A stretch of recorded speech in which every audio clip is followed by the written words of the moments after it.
Every night at 3:03 a.m., someone or something passes in front of my house whistling. You can only hear it if you're in the living room or the kitchen when it passes by, and it always starts exactly at 3:03 a.m. The sound begins faintly, somewhere, near the start of the street, close to the Carson place. We live around the middle of the street, so the whistling moves past us before fading away in the direction of the cul-de-sac. When I was younger, my sister and I used to sneak into the kitchen some nights to listen. Mom and Dad didn't like it, and if they caught us, we'd be in trouble. But they were never too harsh on us as long as we followed the one big rule. Don't try to look at whatever is whistling. My neighborhood is a strange place. I've lived here since I was 6 and I love it. The houses are small but well kept.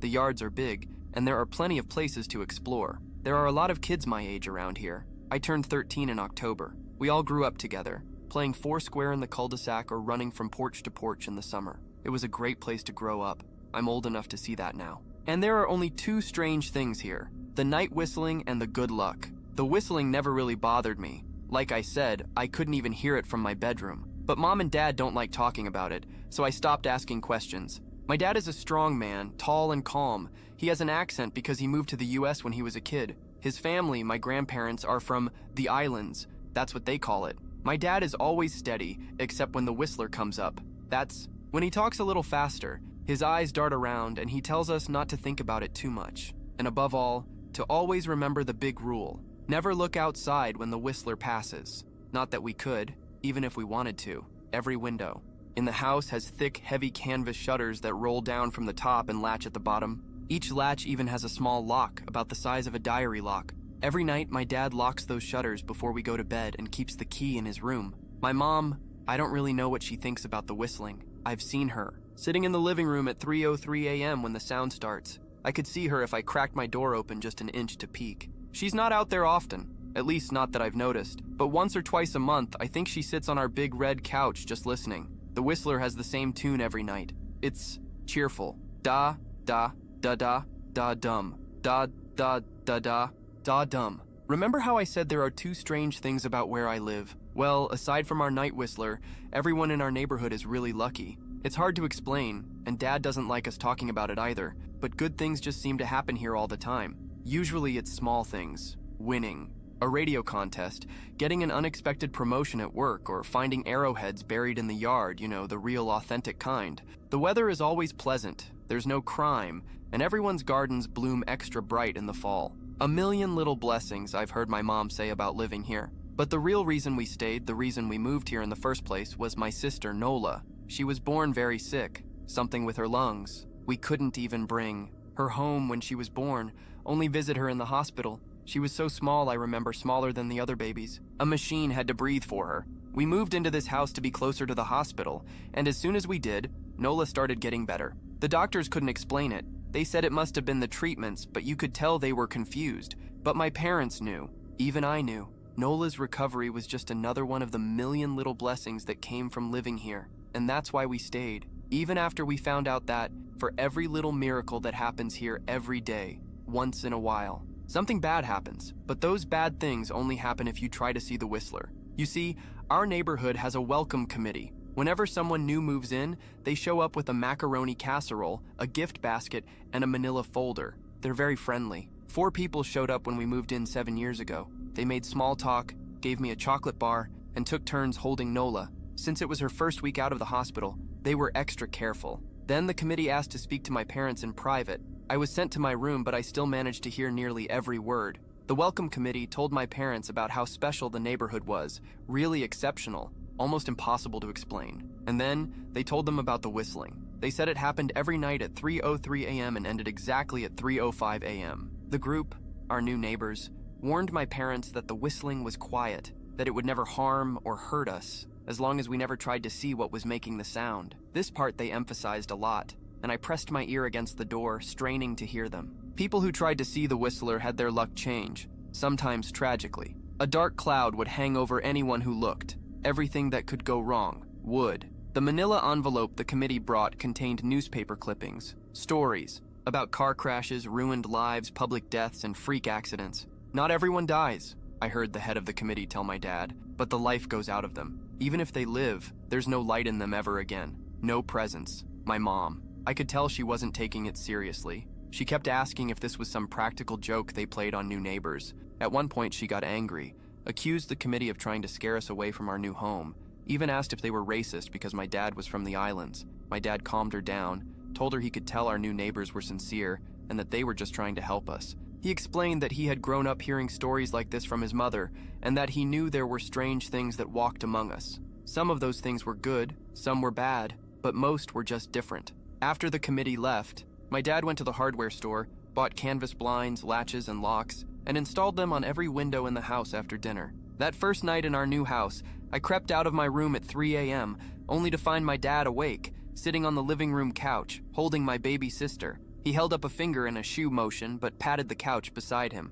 I sat down, and we waited. At exactly 3:03, we heard the whistling. Da-da-da-da-da-dum. Da-da-da-da-da-dum. It came and went, just like our neighbors said. The whistling returns every night, and we never look. And in return, we enjoy our million little blessings every day. Nola breathes on her own now. She has grown into a strong, clever girl. My dad even joined the welcoming committee. We don't get new neighbors often. Why would anyone want to leave? But when a new family moves in, my dad and the committee bring them the same macaroni casserole, the gift basket, and the manila folder. And I always know, just by the look on my dad's face when he comes back, whether the family took the committee seriously or if we'd be getting new neighbors again very soon. Not long ago, a family moved in right next door. The previous owner, Ms. Maddie, passed away at age 105. She had lived a long and good life. Our new neighbors seemed to fit in just fine. They believed the welcoming committee, took my dad's advice about locking the shutters, since they had a young child of their own.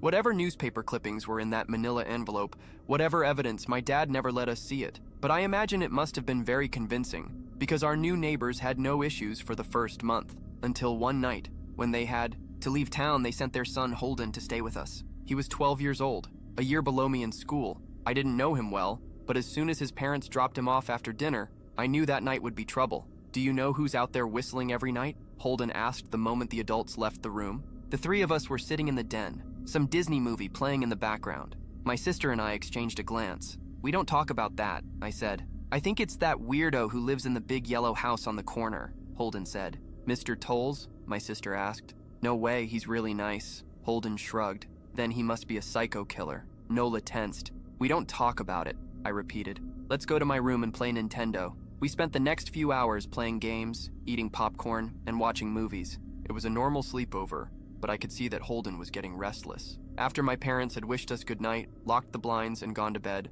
Holden stood up from his beanbag and walked over to where Nola and I were sitting on my bed. Have you ever tried looking? He asked. It's almost time. Like most sleepovers, we had ignored any idea of bedtime. I was shocked to see that he was right. It was almost 3 a.m. I sighed. We don't see. I can't even try to. Look, because my dad locks the blinds every night and hides the key. Holden continued, ignoring me. So does our dad, Nola said. No, Holden replied. No, he doesn't. You saw him do it, I said, a little sharper than I meant to. Holden grinned. Your dad locks the blinds, yeah, but he doesn't hide the key. He keeps it right on his regular keychain. So? I asked, already feeling a sinking sensation in my stomach. Because I knew what he was going to say next. Because I had noticed that after all these years, my dad didn't bother hiding the key anymore. Because he knew we took it seriously. So, after your dad locked up, but before your parents went to bed, I went to the bathroom. And on my way, I may have peeked into their room. And I may have seen your dad's keychain on his nightstand. And I maybe went and borrowed the key to the blinds. Nola and I stared at him. His grin only grew wider. You're lying, I said. Holden shrugged. You can check if you want. Just open your parents' door and look. You'll see his keychain right there on the nightstand. Stay here, I told both of them. Don't move a muscle. I hurried to my parents' room but hesitated at the door. If Holden wasn't lying, my dad would be furious. Beyond furious. Just the thought of it terrified me. But what terrified me even more was the possibility of an open window, with the whistler right outside. I opened the door barely an inch and peeked inside, but it was too dark to see anything. Taking a deep breath, I stepped into the room. 2 steps into the darkness, I froze. The whistling started, and I could hear it clearly, from inside my parents' room. I had never realized it before, but they must have heard that sound every night since we moved in. They never told us. I don't think I could have slept through it. I stood there, listening to the whistling grow closer, unsure if I should turn on a light or call for my dad. Soft sounds from the living room snapped me back to reality. Nola! I yelled. running out of my parents' room. Holden and Nola were standing near the front door, right next to a window. Holden wasn't lying. I saw him fidgeting with the lock on one of the blinds. I heard a click. He had the key. Holden let out a quick laugh. Nola stood next to him, curled up, scared, but maybe curious. The whistling was right outside our house now. I think I made a sound, called out, but I can't remember. Time felt frozen, like the hands of a clock nailed to its face. But somehow, I moved. I'm not fast. I've never been athletic. But somehow, I crossed the space between me and Nola in a flash. My eyes were locked on her, but I heard Holden pull the blind all the way down to release it. I heard the snap as it began to lift, and I heard the whistling just on the other side of the window, but I already had my arms around Nola and spun her away from the window. At the same time, I squeezed my eyes shut. The blind whipped open. The whistling stopped. I felt Nola trembling in my arms. "Don't look, okay?" I told her. "Don't turn around." We were positioned so that she was facing the hallway while I was facing the window. My eyes were still shut. I felt her nod against my shoulder. I reached out with the arm not holding Nola and tried to touch Holden. My fingers brushed his arm. He was shaking even worse than Nola. "Holden?" I asked. Silence. I reached past him, feeling for the window. My eyes still shut tight. The glass was ice cold against my fingers, much colder than it should have been for this time of year. I slid my hand upward, searching for the blind cord. As my hand moved higher, the glass grew warmer, and a soft hum vibrated against my fingertips. I tried not to think about what might be on the other side of the window. Finally, I found the cord and yanked the blinds shut. I opened my eyes. In the dim light from the kitchen, I could see Holden, pale and small, staring at the now closed window. "Holden?" I asked again. He turned toward me and screamed. Everything became a blur of motion. Lights flashed on in the hallway and the living room. My parents' footsteps pounded across the hardwood floor, but I didn't turn to look at them. My eyes were locked on Holden. He was pale. He had bitten his lip so hard that a thin trickle of blood ran down his chin, and he had wet himself. "What happened?" my dad asked from behind me. I managed to turn away from Holden and look at my dad. He looked. I had never seen my dad scared before, but that night, I saw it. In that moment, a deep, old terror carved into his face, a parent's fear. "Just Holden?" he mouthed to me. I nodded. My dad exhaled. He looked so relieved I almost expected him to smile. But then he looked at Holden, and his expression changed.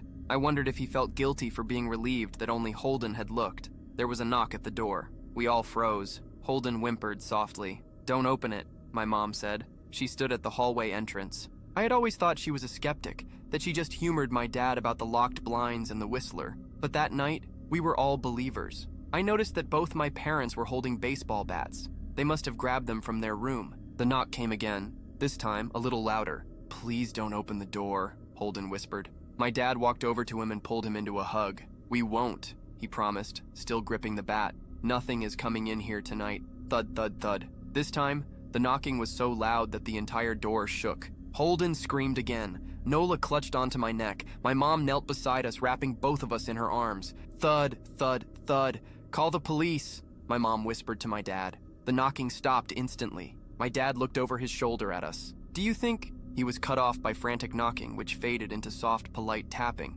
"Police." The voice came from the other side of the door. It sounded exactly like my mom, like a parrot, repeating her words. "Police. Call the police." Tap, tap, tap. "Police." My mom pulled us even closer. "Police, police, police, police. Please stop," I heard her whisper. "I don't think calling them will help," my dad said. "How will we know when it's really them at the door?" The knocking came back, harder than before. The door shook. Then it stopped. After a long silence, the knocking returned. But this time, it came from the back door. We all turned together toward the back door, but the knocking immediately resumed at the front door. Front to back to front. Loud, then soft, then loud again. Suddenly, the sound was coming from both doors at once. Heavy, hammer-like blows. Then something started tapping against every window in the house.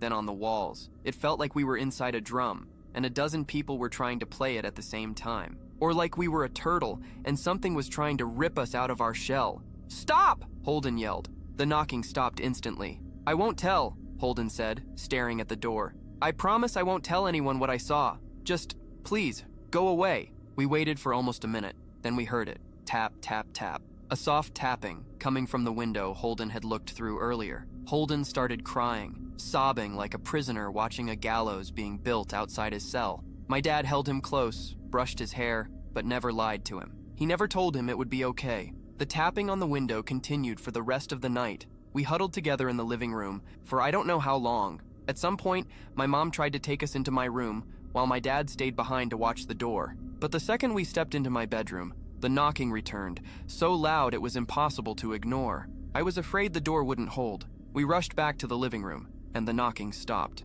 Only the tap tap tap on the window remained. None of us slept that night. The sound stopped around 7 a.m. That's when the sun rises here. We waited 2 more hours before my dad opened one of the blinds. He made us go to his room first. I heard the sound of the door opening, then he came back inside. "It's over," he told us. Holden's parents came back around noon. My mom and dad walked him home and stayed inside with them for a long time. Nola and I watched from the window. She stuck to me all day, by my side, sometimes holding my hand. When my parents returned, they looked grim, but didn't tell us what they talked about with Holden's family. It was a Sunday, so we spent the day together, ordered pizza, and watched movies. That night, everyone slept in my room. Nola and my mom in bed with me. My dad in a chair he pulled over. There was no knocking that night, nor any night since. We didn't see much of Holden or his parents for the rest of the week, but by Thursday, a moving truck was in their driveway. Nola and I watched them pack all afternoon after school. What sticks with me the most is how tired they looked.